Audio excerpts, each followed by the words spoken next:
Hello friends, welcome to विश्वा study point. विश्वा study point में आपका स्वागत है। आज हम सामान्य ज्ञान के कुछ इंपॉर्टेंट क्वेश्चन देखेंगे जो अक्सर किसी न किसी एग्जाम में पूछे जाते हैं। तो आइए चलिए स्टार्ट करते हैं। स्टार्ट करने से पहले अगर ये वीडियो आपको अच्छे लगे या क्वेश्चन आपको अच्छे लगे तो please like subscribe my channel. तो पहला क्वेश्चन आज का, प्राथमिक रंग जिसे प्राइमरी कलर भी बोलते हैं कौन है? प्राथमिक रंग कौन कौन सा होता है? लाल, नीला व हरा, लाल, पीला व हरा, पीला, नीला व हरा, पीला, सफ़ेद व हरा। तो जो प्राथमिक रंग या प्राइमरी कलर जो होता है वो होता है आपका लाल, नीला और हरा। याद रखेंगे, इंपॉर्टेंट क्वेश्चन है, ये पूछते हैं अक्सर एग्जाम में। तो आपका आंसर क्या हो जाएगा? ए पार्ट, लाल, नीला और हरा। अगला क्वेश्चन है, टेरी का पूर्ण रूप या फुल फॉर्म क्या होता है? TERI, टेरी। टाटा ऊर्जा अनुसंधान अनुसंधान संस्थान, टाटा पर्यावरणीय अनुसंधान संस्थान, उपरोक्त दोनों उनमें से कोई नहीं। तो टेरी का जो फुल फॉर्म होता है वो होता है आपके टाटा ऊर्जा अनुसंधान संस्थान, इसका हिंदी में नाम है। इसका इंग्लिश में हम बोल सकते हैं टाटा एनर्जी रिसर्च इंस्टीट्यूट। इसको हिंदी में फुल फॉर्म भी पूछता है ये, तो याद रखेंगे क्या होगा इसका?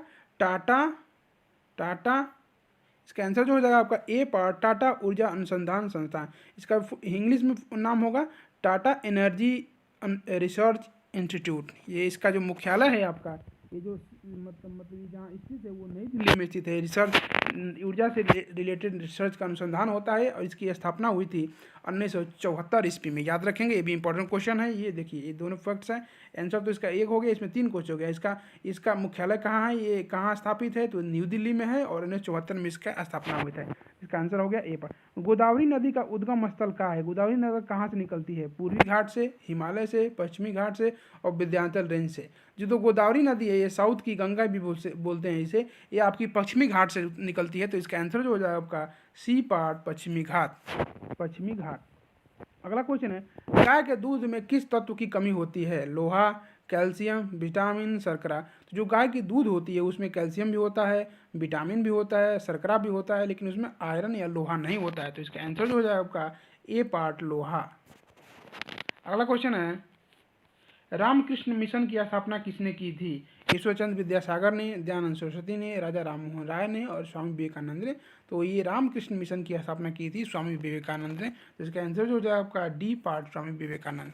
इनके गुरु का क्या नाम था ये भी पूछ देता है कभी कभी। ये रामकृष्ण परमहंस, ये रामकृष्ण परमहंस थे, उनके शिष्य थे स्वामी विवेकानंद। तो अगला क्वेश्चन है, गुरु नानक का उत्तराधिकारी कौन थे? गुरु नानक जो थे, सिखों के गुरु थे, उनके उत्तराधिकारी कौन थे? गुरु रामदास, गुरु अर्जुन, गुरु हरगोविंद और गुरु अंगद। तो जो गुरु नानक के उत्तराधिकारी थे वो आपके गुरु अंगद थे। तो इसका आंसर जो हो जाएगा आपका डी पार्ट, गुरु अंगद। अगला क्वेश्चन है, राजा राम मोहन राय किसके संस्थापक थे? तो ब्रह्म समाज के, आर्य समाज के, रामकृष्ण मिशन के, प्रार्थना समाज के। तो राजा राम मोहन राय थे आपके वो ब्रह्म समाज के संस्थापक थे। इन्होंने ब्रह्म समाज नाम की संस्था स्थापित की थी। तो इसका आंसर जो हो जाएगा आपका ए पार्ट, ब्रह्म समाज के। अगला क्वेश्चन है, प्रार्थना समाज के संस्थापक कौन थे? बाल गंगाधर तिलक, एनी बेसेंट, रास बिहारी घोष और आत्माराम पांडुरंग। तो इसके आंसर जो हो जाएगा आपका डी पार्ट, जो प्रार्थना समाज के संस्थापक थे वो थे आपके आत्माराम पांडुरंग। इसका आंसर जो हो जाएगा आपका डी पार्ट। अगला क्वेश्चन देखते हैं, राग मियाँ की मल्हार, ये इंपॉर्टेंट क्वेश्चन है। ये बुक है राग मियाँ की मल्हार के रचयिता कौन है? ऐसे किसने लिखा था? तानसेन ने, बैजू बावरा ने, अमीर खुसरो ने, स्वामी हरिदास ने। तो ये इस पुस्तक को लिखा था तानसेन ने। तो इसका आंसर जो हो जाएगा आपका ए पार्ट, तानसेन।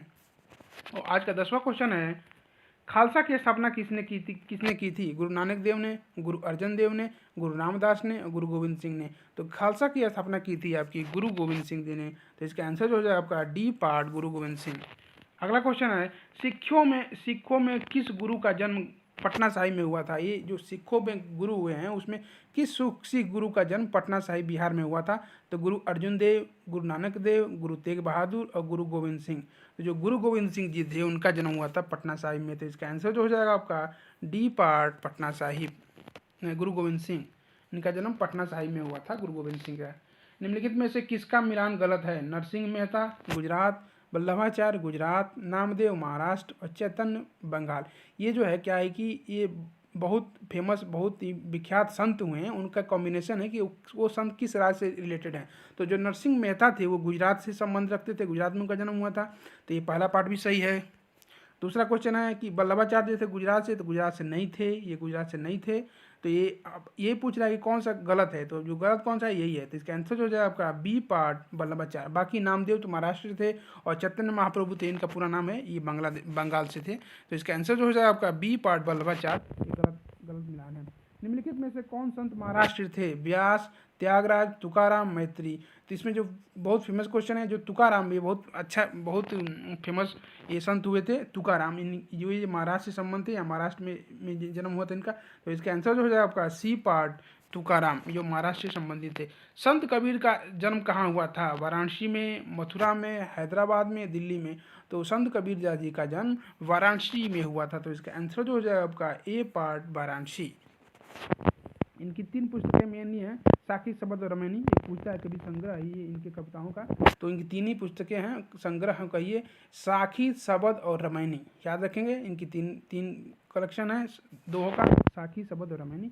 इनका जन्म हुआ था आपका वाराणसी में। अगला क्वेश्चन है, भारतीय पुनर्जागरण आंदोलन के पिता कौन थे? दयानंद सरस्वती, राजा राम मोहन राय, श्रद्धानंद और बाल गंगाधर तिलक। तो जो भारतीय पुनर्जागरण के आंदोलन के पिता थे वो थे आपके राजा राम मोहन राय। तो इसका आंसर जो है आपका बी पार्ट राजा राम मोहन राय। शिकागो के प्रसिद्ध विश्व धर्म सम्मेलन में भारत का प्रतिनिधित्व किसने किया था? ये भी बहुत ही इंपॉर्टेंट क्वेश्चन है। शिकागो में धर्म सम्मेलन हुआ था, उसमें भारत का प्रतिनिधित्व किसने किया था? स्वामी विवेकानंद ने, गोपाल कृष्ण गोखले ने, बाल गंगाधर तिलक ने और स्वामी सदानंद ने। तो ये जो शिकागो में प्रसिद्ध धर्म सम्मेलन में इंडिया का जो प्रतिनिधित्व किया था वो थे स्वामी विवेकानंद, जिन्होंने बहुत ही शानदार स्पीच दिया था। तो इसका आंसर जो हो जाए आपका ए पार्ट स्वामी विवेकानंद। अगला क्वेश्चन है, किसकी समाधि होने के कारण नांदेड़ गुरुद्वारा सिख समुदाय के लिए पवित्र स्थान माना जाता है?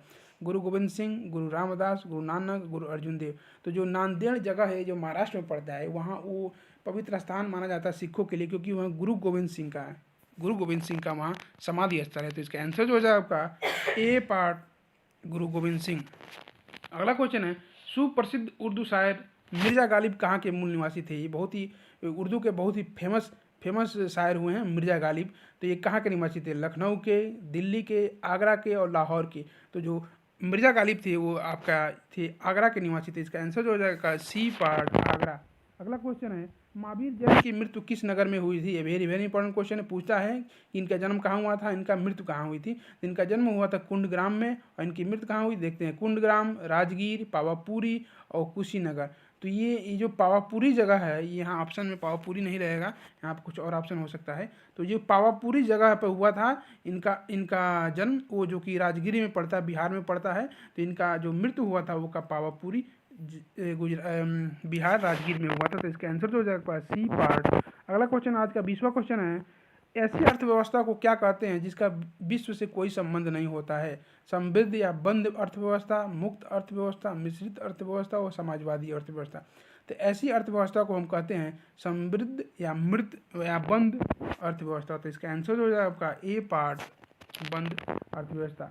अगला क्वेश्चन है, बुध सूर्य का एक चक्कर लगाने में कितना समय लेता है? जो बुध ग्रह है वो सूर्य का चक्कर लगाने में कितना समय लेता है?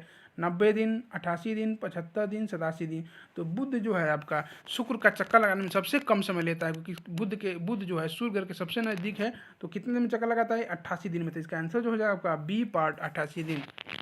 अगला क्वेश्चन है, निम्नलिखित में से किस ग्रह को पृथ्वी की बहन कहा जाता है? अच्छा, ये वेरी इंपॉर्टेंट क्वेश्चन है, रिपीटेड क्वेश्चन है, ये पूछता रहता है, अलग अलग तरीके से पूछता है। हम देखते हैं पृथ्वी को बहन किसका कहते हैं। जो पृथ्वी के सबसे नज़दीक ग्रह है ये आपका शुक्र है, जो कि सूर्य से दूसरा ग्रह है दूरी के क्रम में, और ये पृथ्वी के नज़दीक है, इसलिए इसको पृथ्वी की जुड़वा बहन या बहन भी कहा जाता है। तो इसका आंसर हो जाए आपका बी पार्ट शुक्र। 2 ग्रह जिनके उपग्रह नहीं है, ऐसे 2 कौन से ग्रह हैं जिनके कोई उपग्रह नहीं है? पृथ्वी और शनि, शुक्र और बुध, बृहस्पति और बुध और मंगल और शनि। तो ये आपके दो ग्रह हैं आपके शुक्र और बुध। तो इसका आंसर जो है आपका बी पार्ट शुक्र और बुध, इनके कोई उपग्रह नहीं होते। इसका आंसर हो गया बी पार्ट। अगला क्वेश्चन 24वां क्वेश्चन आता है, किस ग्रह को शाम का तारा या भोर का तारा या पृथ्वी का जुड़वा भी कहा जाता है? ये वेरी इंपॉर्टेंट क्वेश्चन है, जो भी मैंने क्वेश्चन को बताया था वही क्वेश्चन है। इस थोड़ा सा घुमा के पूछा है, इसको हम ऐसे भी बोलते हैं कि पृथ्वी की जुड़वा ग्रह या शाम का तारा या भोर का तारा किस ग्रह को बोला जाता है? तो वो बोला जाता है आपको शुक्र ग्रह को। इसका इंपॉर्टेंट क्वेश्चन है, याद करेंगे इसको, अक्सर एग्जाम में पूछता है, रिपीटेड क्वेश्चन है। शुक्र ग्रह को हम शाम का तारा या भोर का तारा या पृथ्वी की जुड़वा बहन के रूप में कहते हैं। अगला क्वेश्चन है, यूरोपवासी किस ग्रह की पूजा देवी के रूप में करते थे? चंद्रमा, पृथ्वी, शुक्र, मंगल। तो जो यूरोपवासी थे आपका, वो शुक्र ग्रह की पूजा करते थे ये देवी के रूप में। तो इसका आंसर जो हो जाएगा आपका सी पार्ट शुक्र। अगला क्वेश्चन है, पृथ्वी की उपसौर स्थिति किस महीने में होती है? पृथ्वी की दो स्थितियां होती हैं सूर्य के रिस्पेक्ट में, एक उपसौर एक अपसौर। तो पूछ रहा है कि उपसौर की जो स्थिति होती है वो किस महीने में होती है, ये भी पूछता है किस डेट को होती है। तो इसका ऑप्शन है जनवरी, मार्च, अप्रैल, इनमें से कोई नहीं। तो जो उपसौर की स्थिति होती है आपकी वो जनवरी महीने में 3 जनवरी को होती है। तो इसका आंसर जो हो जाएगा आपका ए पार्ट 3 जनवरी। इंपॉर्टेंट क्वेश्चन है, वेरी वेरी इंपॉर्टेंट क्वेश्चन है, स्टार लगा लीजिए 3 स्टार। ये पूछता है, दोनों क्वेश्चन पूछता है कि उपसौर और अपसौर। तो उपसौर तो आपने जान गया कि उपसौर क्या होता है, 3 जनवरी को होता है। ऐसे उपसौर होता, अपसौर होता प असौर, अपसौर ऐसे। तो अपसौर की स्थिति कब होती है? देखिए उपसौर में क्या होता है कि जब पृथ्वी जब सूर्य की चक्कर लगाती है तो जो अपने सबसे निकटतम न्यूनतम दूरी पर होती है तो उसको बोलते हैं उपसौर। ये भी क्वेश्चन है, उसको बोलते हैं उपसौर। और जब अधिकतम दूरी पर होती है तो उसको बोलते हैं अपसौर। वो जो होती है वो होता है आपका 4 जुलाई को। 4 जुलाई को याद रखेंगे। वो जो होता है आपका 4 जुलाई की जो स्थिति होती है वो आपका होता है अपसौर का। 4 जुलाई याद रखेंगे, अधिकतम दूरी पर होता है। तो इसका आंसर जो हो गया इसका तो ए पार्ट था। अगला क्वेश्चन देखते हैं, पृथ्वी के किस भाग में निकिल और लोहा की प्रधानता होती है? सीमा, नीफे, सियार, इनमें से कोई नहीं। तो जो निकिल और लोहा की प्रधानता होती है आपके नीफे में होती है। नीफे ऐसे इसलिए होती है कि NIFE, इसे बोलते हैं नीफे। ये आपका सेकेंड लेयर होता है पृथ्वी के 3 लेयरों में। तो इसमें निकिल और फेरस, NI माना निकिल और FE माना फेरस। फेरस और निकिल की मात्रा होने के कारण इसको हम नीफे कहते हैं। तो इसका आंसर जो है आपका बी पार्ट नीफे। ये पूछ रहा था कि निकिल और लोहा की प्रधानता होती है। स्थल मंडल का विस्तार कितने किलोमीटर तक होता है? 110 किलोमीटर, 155 किलोमीटर, 200 किलोमीटर और 100 किलोमीटर। तो स्थल मंडल का विस्तार आपका पृथ्वी से 100 किलोमीटर तक होता है। तो इसका आंसर जो हो जाएगा डी पार्ट 100 किलोमीटर। अगला क्वेश्चन है, पृथ्वी के भूपर्पटी पर कौन सा तत्व प्रचुर मात्रा में पाया जाता है? जैसे देखिए इसमें 2 क्वेश्चन बनते हैं। पृथ्वी के भूपर्पटी में कौन सा तत्व प्रचुर मात्रा में पाया जाता है पूछेगा तो वो हो गया ऑक्सीजन। अगर पृथ्वी के पूछ रहा है कि पृथ्वी के भूपर्पटी पर कौन सा तत्व प्रचुर मात्रा में पाया जाता है तो आपका पाया जाता है एल्युमिनियम। तो इसका आंसर जो है आपका सी पार्ट एल्युमिनियम। अगला क्वेश्चन है, आज का 30वां क्वेश्चन है, पृथ्वी ग्रह की संरचना में प्रवार के नीचे क्रोड निम्नलिखित में किस एक से बना होता है? जो पृथ्वी ग्रह की संरचना होती है उसमें नीचे जो क्रोड होता है निम्नलिखित में किससे बना होता है? लौह से, एल्युमिनियम से, पोटेशियम से, क्रोमियम से। तो वो बना होता है आपका लौह से, लोहा से बना होता है क्रोड। इसका आंसर जो हो जाएगा आपका ए पार्ट लौह। अगला क्वेश्चन है, पृथ्वी की 3 संकेंद्रीय परतों में ऊपर से दूसरी परत क्या है? पृथ्वी की 3 परतें होती हैं ऐसे। तो जो सबसे ऊपरी परत होती है वो पूछ रहा है कि उसका क्या नाम है? सियाल, सीमा, नीफे। तो जो सबसे ऊपरी परत होती है उसको हम सियाल बोलते हैं, उसको सियाल बोलते हैं। जो निचली परत होती है उसको सीमा बोलते हैं, और जो सबसे नीचे वाली होती है उसको नीफे बोलते हैं। तो याद रखेंगे, ये पूछ रहा है कि दूसरी परत कौन? तो दूसरी परत आपकी हो जाएगी सीमा, क्योंकि एक क्रम वही है, सियाल, सीमा और नीफे। तो यही पूछा दूसरी क्रम कौन सा होता है, तो सियाल होता है। तो इसका आंसर जो हो जाएगा आपका डी पार्ट। अगला क्वेश्चन और आज का लास्ट क्वेश्चन है, ये इंपॉर्टेंट क्वेश्चन एग्जाम में आया हुआ क्वेश्चन है और ये पूछता भी है, ये रिपीटेड क्वेश्चन है। देखते हैं कैसा होता है। पूछता है कि मानक ग्लोब पर, एक मानक ग्लोब है, ग्लोब आपको जानते ही हैं क्या होता है? ग्लोब जो होता है ये पृथ्वी के आकार होता है, एक ऐसे गोल ग्लोब होता है। तो उसे ग्लोब, मानक ग्लोब पर अक्षांश रेखाएं कुल कितनी संख्याएं होती हैं? देखिए क्या होता है, ग्लोब पर एक जो बीच में मध्य रेखा होती है जो 0 डिग्री अक्षांश बोलते हैं, जिसको 0 डिग्री अक्षांश बोलते हैं, जिसे भूमध्य रेखा बोलते हैं। अभी 0 डिग्री अक्षांश को ही हम क्या बोलते हैं? भूमध्य रेखा बोलते हैं, याद रखेंगे इसे। तो ये जो भूमध्य रेखा है ना, इसके पैरेलल कुछ रेखाएं खींची गई हैं, काल्पनिक रेखाएं, जो पृथ्वी को काटती है, इधर से इधर ऐसे ऐसे जाती है, ऐसे जाती, इन्हीं को हम बोलते हैं अक्षांश। तो ये टोटल पृथ्वी पर कितनी अक्षांश रेखाएं होती हैं? तो वो आपकी अगर भूमध्य रेखा को मिला लिया जाए तो 90 इधर होता है और 90 इधर होता है। 90 ऊपर भूमध्य रेखा का ऊपर और नीचे 90 नीचे होता है। दोनों को मिला लिया तो 180 होता है। अगर भूमध्य रेखा को भी एक ऐड कर लिया जाए तो आपको 181। तो जो ग्लोब पर जो अक्षांश रेखा की कुल संख्या होती है आपकी होती है 181। तो इसका आंसर जो हो जाएगा आपका डी पार्ट 181। अगला क्वेश्चन नहीं, आज का क्वेश्चन हो गया, 32 क्वेश्चन हो गया आज के। और आज का कल का क्वेश्चन देखते हैं। कल मैंने जो क्वेश्चन पूछा था उसका आंसर बता देते हैं, उसके बाद आज का क्वेश्चन पूछिए। कुछ स्टेप्स है, देख लेते हैं। ग्लोब पर एक अक्षांश रेखा उत्तर और दक्षिण ध्रुव के सापेक्ष उत्तर जड़ती स्थिति को मापती है। भूमध्य रेखा के उत्तरी ध्रुव के बीच भूमध्य रेखा के ऊपर 90 रेखाएं होती हैं और भूमध्य रेखा के नीचे दक्षिण ध्रुव में 90 रेखाएं होती हैं। इन दोनों को मिलाकर 180 होता है। एक भूमध्य रेखा को ले लेते हैं तो 181 अक्षांश रेखाएं होती हैं। भूमध्य रेखा ध्रुव के बीच सटीक केंद्र पर 0 डिग्री पर देशांतर को कहा जाता है। 0 डिग्री अक्षांश को भूमध्य रेखा कहा जाता है। अक्षांश रेखाओं की कुल संख्या 90 दक्षिण 90 उत्तर प्लस 1 भूमध्य रेखा, इनकी 181 अक्षांश रेखाएं होती हैं। देशांतर रेखाओं की कुल संख्या होती है 360। ये भी क्वेश्चन याद रखेंगे, इंपॉर्टेंट क्वेश्चन है। देशांतर रेखाओं की पूछता है कि देशांतर रेखाओं की संख्या कितनी है, अक्षांश रेखाओं की संख्या कितनी है, तो ये अक्षांश रेखाओं की संख्या 181 और देशांतर रेखाओं की संख्या क्या होता है 360 होता है। याद रखेंगे, फैक्ट्स है ये। और दुनिया का मानक समय ग्रीनविच मीन टाइम लाइन से जाता है। जो दुनिया का मानक समय होता है वो GMT से बोलते हैं, ग्रीनविच टाइम, जो कि लंदन में स्थित है, वहाँ से जाना जाता है। तो कल का क्वेश्चन था हमारा, टेलीफोन का आविष्कार किसने किया था? ग्राहम बेल ने, गैलीलियो ने, मैक्सवेल ने या लुई ब्रेल ने। तो टेलीफोन का आविष्कार जो किया था आपका ग्राहम बेल ने किया था। तो इसका आंसर जो है आपका ए पार्ट ग्राहम बेल। गैलीलियो ने क्या खोजा था? गैलीलियो ने टेलीस्कोप खोजा था। इन्होंने सबसे पहले ये बताया था कि जो पृथ्वी है वो सूर्य के चक्कर लगाता है। सबसे पहले इन्होंने बताया था कि इससे पहले कॉपरनिकस हुए थे, उन्होंने भी बोला था कि जो पृथ्वी है सूर्य के चक्कर लगाती है। नहीं तो ऐसे आम धारणा थी कि लोग समझते थे कि ये जो सूर्य है वो पृथ्वी के चक्कर लगाता है। तो इन्होंने भी उसी बात को दोहराया था कि गैलीलियो ने कि जो पृथ्वी होती है वो सूर्य का चक्कर लगाती है।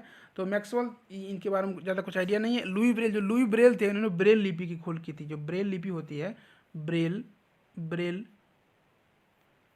लिपि की खोज इन्होंने की थी लुई ब्रेल ने। तो इसका आंसर हो जाएगा आप, इसका आंसर जो हो गया ग्राहम बेल, और लुई ब्रेल ने किया था ब्रेल लिपि के। भी क्वेश्चन इंपॉर्टेंट क्वेश्चन पूछता गया।